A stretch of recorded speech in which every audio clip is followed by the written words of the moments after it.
Playhouse presents Dick Powell, Charles Boyer, David Niven, Ida Lupino. Tonight on Four-Star Playhouse, Singer presents David Niven.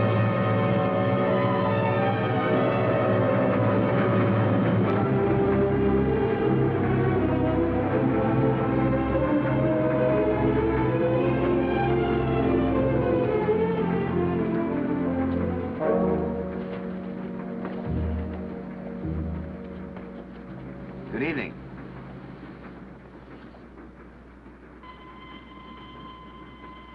Getting rather cold. Do you mind if I shut the door?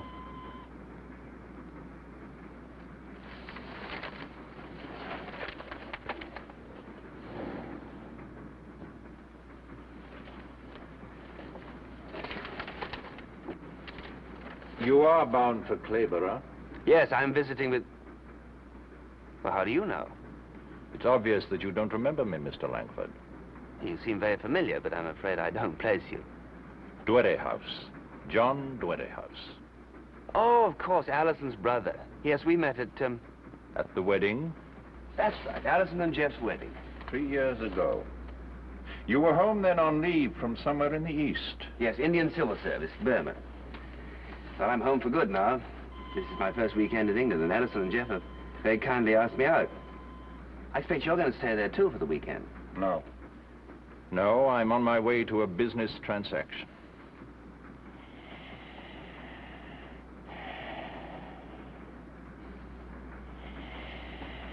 Do you feel all right? Are you ill? Why do you ask? You look rather thinner than I remember Allison's brother, and you are rather pale. I have in this briefcase £75,000. I beg your pardon? Tonight I shall purchase the right-of-way for the new branch line of the East Anglian Railway between Blackwater and Stockbridge. Did you say you were carrying £75,000 around with you? You mean in a bank draft? Cash. Cash? Why not? Besides being a director of the East Anglian Line, I'm also the principal attorney. I have a position of high authority and trust. I'm sure you must have, but cash? Isn't that rather risky? How? I mean, ought you to go around telling people you're carrying all that amount of money? I can trust you, can't I? Of course you can. That's not the point. You might tell somebody else who... Why should I tell anyone except you, Mr. Langford?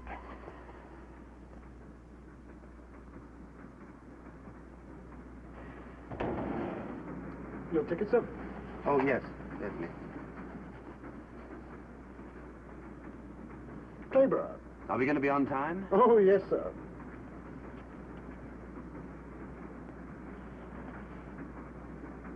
Why didn't he take your ticket? Didn't even ask you for it. They never do. Oh, because you're a director of the line. I have a lifetime pass.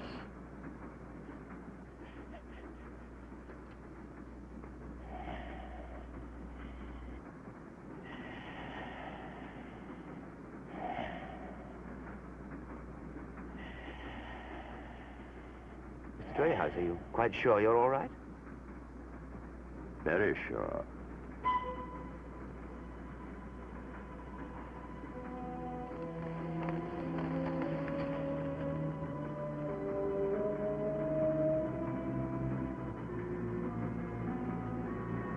Blackwater! Blackwater! Blackwater! This is where I get off. Blackwater! Blackwater! I'm glad we met, Langford. Very glad. Thank you. When you get to Clayborough, I shall be obliged if you will give my sister a message for me. Well, certainly, I'll be glad to. Ask her if she's had the fireplace fixed. With the fireplace? The flue was stopped up. I very nearly set the whole bedroom on fire. Burnt up the blue rug. You can remember that, can't you? Yes, I think so. Good night, then.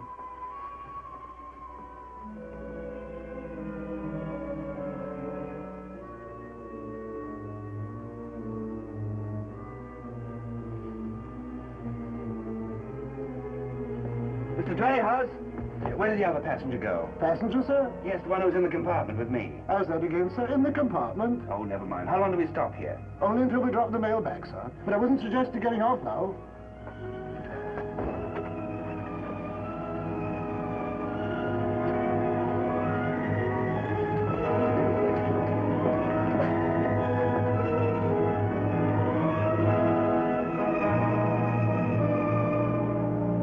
Dwerrihouse!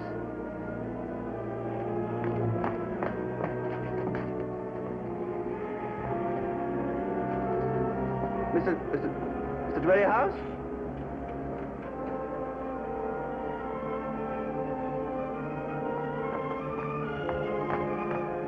You better hurry, sir, or you'll get left.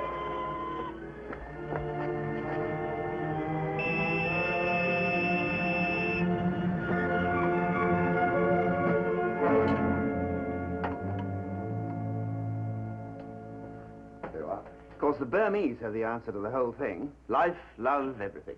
They believe that amity gives provision, that provision gives contentment, that contentment gives peace, and peace is happiness.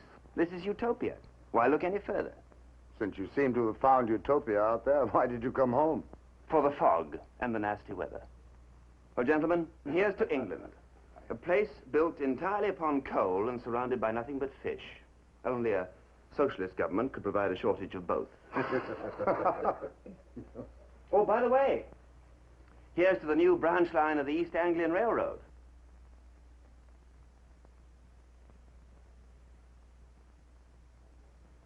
What branch line? Well, the one from Blackwater to Stockbridge, of course. Well, Dwerrihouse should have told me if this was supposed to be hush-hush. Dwerrihouse? Jeff, I had no idea the new line was to be a secret. If I'd been talking out of school, You've seen my brother-in-law? Yes. Why, shouldn't I have? So Dwerrihouse is in Burma. I never said he was in Burma. Where is he then? Well, he's here in England, of course. In England? That's not possible. What do you mean it's not possible? I traveled with him tonight on the 6:15. On the East Anglian line? On our railroad? He wouldn't dare. Are you gentlemen going to solve all the problems of the world tonight? Or will you give some attention to us? I suppose we had better join the ladies. Gentlemen? Sorry, dear.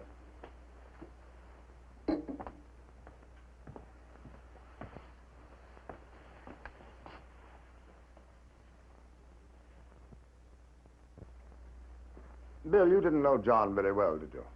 How can you be certain you'd recognize him after all this time? Look, Jeff, I saw him and I talked with him. What's so terrible about him anyway? Is he a typhoid carrier or something? Worse. He's an embezzler. Allison's brother? Yes. 4 months ago, he was carrying 75,000 pounds to close a deal for our new branch line. He disappeared. He's not been found nor heard from since. Well, that doesn't make much sense. He told me he was carrying 75,000 pounds tonight. That's preposterous. Bill, you just couldn't have seen him. Not on the East Anglian line. Now, just a minute, Jeff. Are you questioning my eyesight or my honesty? And not only saw him, I can prove it. Here. Where'd you get this? He dropped it when he got off at Blackwater. Allison was so certain he was dead. To her, somehow, it was easier thinking of him dead rather than a thief. Jeff, I'm sorry. I had no idea I'd stumbled into something like this. Then he's alive. John is alive. Where is he, Bill? Darling, don't get your hopes up. This could easily be a case of mistaken identity. The cigar case. And the message. Message. Yes, he told me to ask you if you'd had the fireplace in the bedroom fixed. He said the last time he was here, he almost burned up the blue rug. The blue rug. It is John. He is alive. Then he's come back. But why?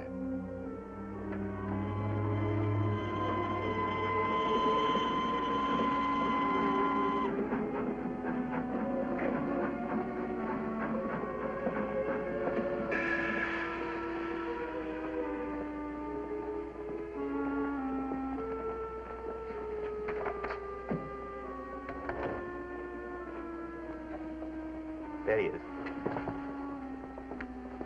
Ah, conductor, I rode the 6:15 this evening. There's a gentleman with me. Would you describe him to Mr. Pender here, please? I beg your pardon, sir. There was another passenger in the compartment. I would have remembered. Do you remember me? Oh, yes, sir. You were bound for a Clayborough. That's right. Well, this other man... Did I take his ticket, sir? No, of course not. He had a pass. Oh, there you see, sir. If he had a pass, I'd have remembered him for fare. He must be lying. He couldn't have helped seeing Dwerrihouse. John Dwerrihouse? Yes.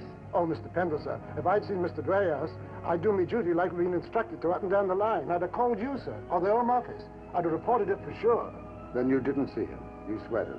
He couldn't have helped seeing him. Oh, sir, I wouldn't withhold information like that. Not with 30 years in the line and me pension coming up. Thank you. Will that be all, sir?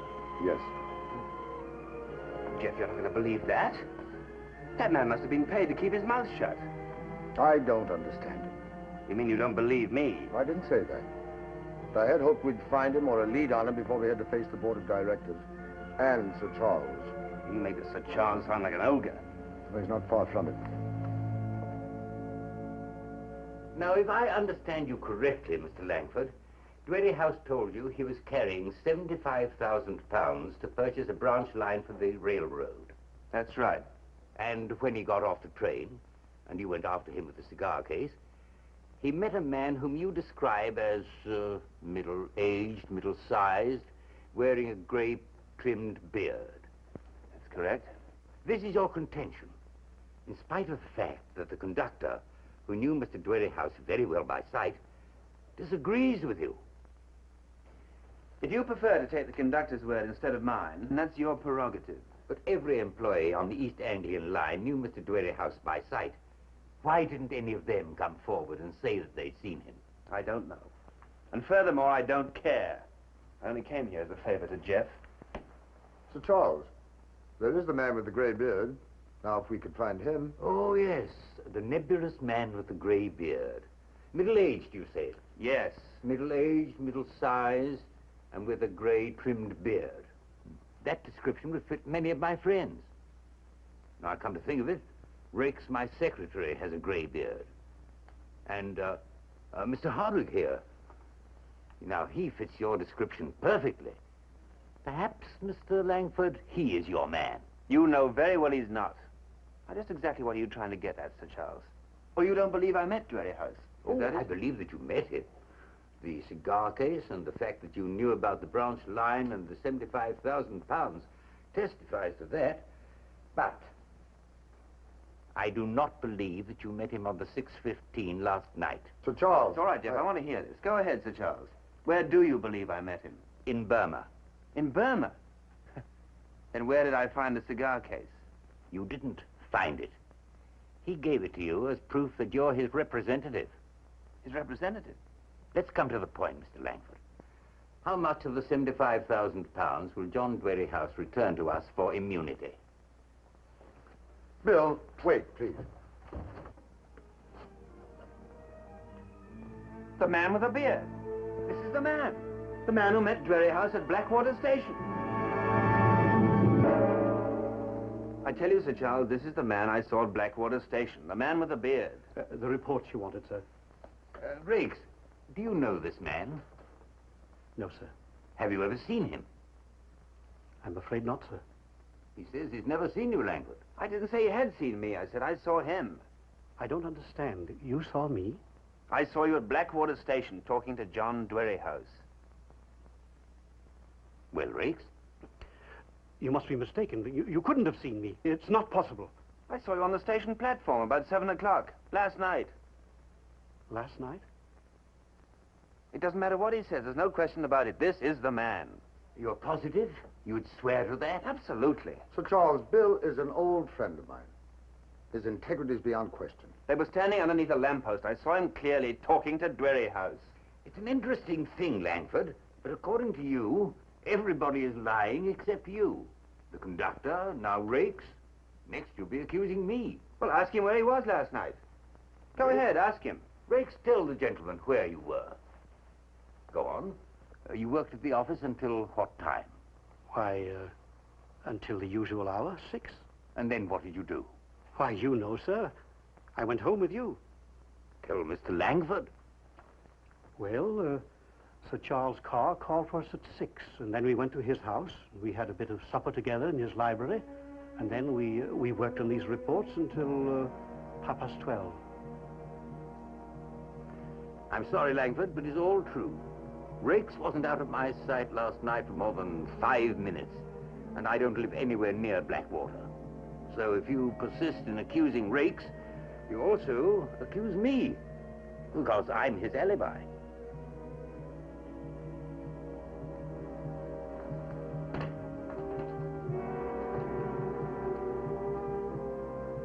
Get me Scotland Yard.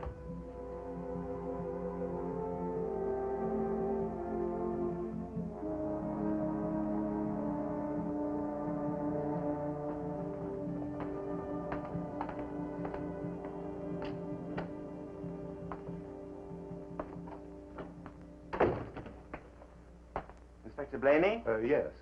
It's Mr. Langford, isn't it? Yes. Won't you sit down? Thank you. Glad to have you back from Burma, Mr. Langford. Oh, I'm flattered. Cigarette? No, thank you. Is this a new function of Scotland Yard? Welcoming every returning civil servant back into the fold? Well, not everyone, Mr. Langford. Let's see now. You're retired from the service? No, I resigned. Oh, and you had, what was it now, 15 years altogether? Yes, 15 years. Too bad. Another 10 years and you'd have been pensioned. You know, had he changed much? Who? Dwerrihouse. From the last time you met, I mean. You were old friends, you say. I didn't say, and we weren't. I've only seen him once before, about 3 years ago, at a wedding. Yes, of course, a man changes in 3 years. Lord knows I didn't wear these things 3 years ago. Yes, we all get on. We do, don't we? I understand that you're going to reopen your family home down in Sussex. Yes, that's right. Going to live there? I plan to, yes. Most people are selling properties like your home in Sussex. The upkeep is so great nowadays. Well, I'm rather behind the times. I've been away for 15 years. So you didn't like Burma then? On the contrary, I like Burma very much indeed. Oh, I don't know what could have given me that impression. You want to know why I resigned, is that it, Inspector? How I could afford to quit and forego the pension? Well, I shouldn't want you to think that I was prying into your affairs, Mr. Langford. No, I didn't think that for a moment, Inspector. You know, they ought to like those platforms better. That one at Blackwater, for instance. If you're suggesting that I didn't see Rakes, you should check my army record. You'll find that my eyesight is 20/20. And as to my resigning without a pension, my bank will tell you that my finances are in good order, too.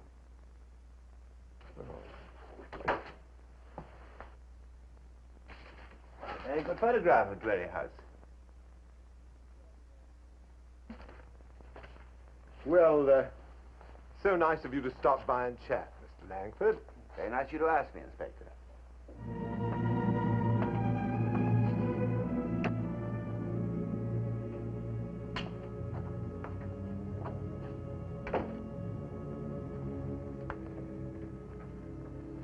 Hello, Jeff. Oh, Bill. What did Scotland Yard want? Oh, the same thing, only now the implications are coming home to roost on me. Oh, I'm sorry, Bill. I didn't want you to get involved in this. No, it's not your fault. Did you see Rakes? Yes, I talked to him. What did he say? There was no shaking his story. He was with Sir Charles last night. Did you check that? I even went as far as checking on Sir Charles. I tell you, Bill, I feel you must be wrong somewhere. And Sir Charles is implicated. What? Why not? It's not impossible, is it? Sir Charles an embezzler? The idea is ridiculous. Well, they think I am. No, I'm sorry, Bill. I'm so mixed up by this whole thing, I can't even think straight. There's an answer to this thing somewhere around. Did you get Rakes' home address? Yes. Here it is. 12 Sudbury Road.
Good evening, Mr. Rakes.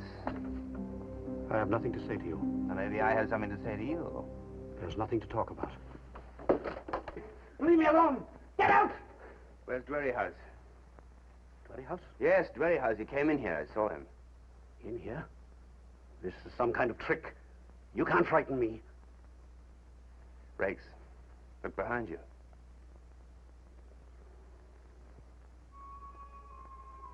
Dwerrihouse.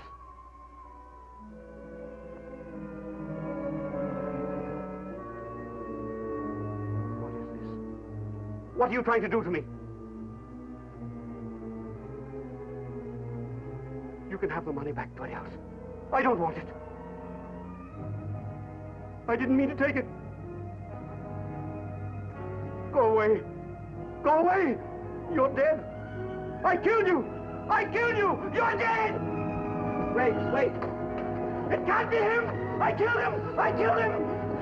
Come. What's wrong here? He thinks he killed a man. And did he, sir? No, of course not. The man he thinks he killed inside that house. Well, go and look for yourself. He's in the parlor. I will. Now, take it easy, Rakes. Everything's going to be all right.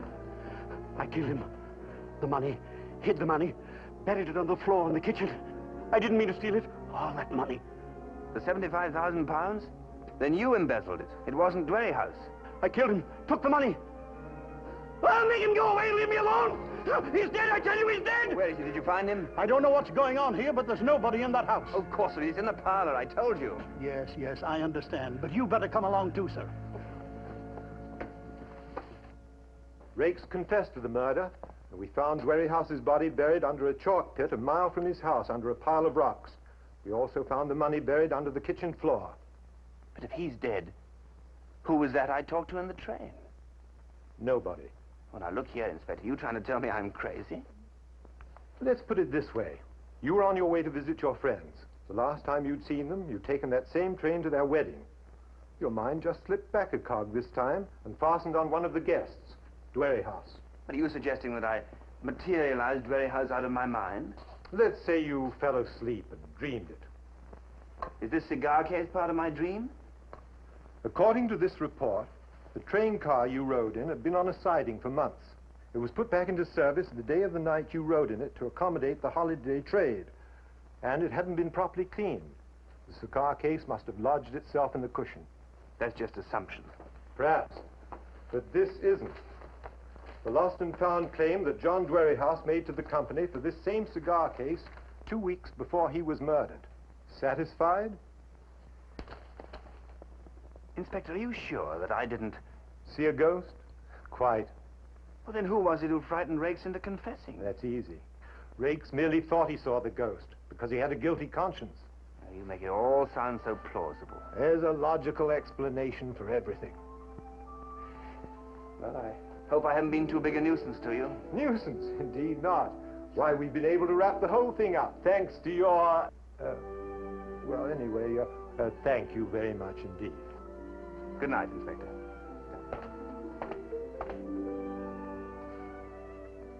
Inspector.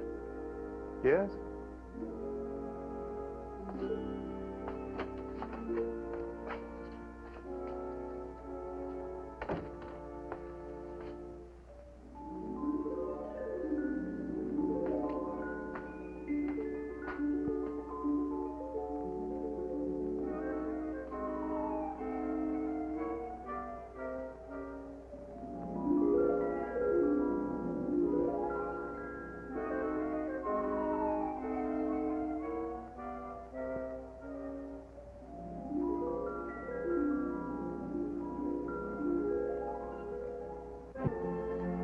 We've enjoyed having you this evening as guests of the Singer Sewing Machine Company. Won't you join us again 2 weeks from tonight when Dick Powell will be our star on 4-Star Playhouse? Thank you for being with us, and good night.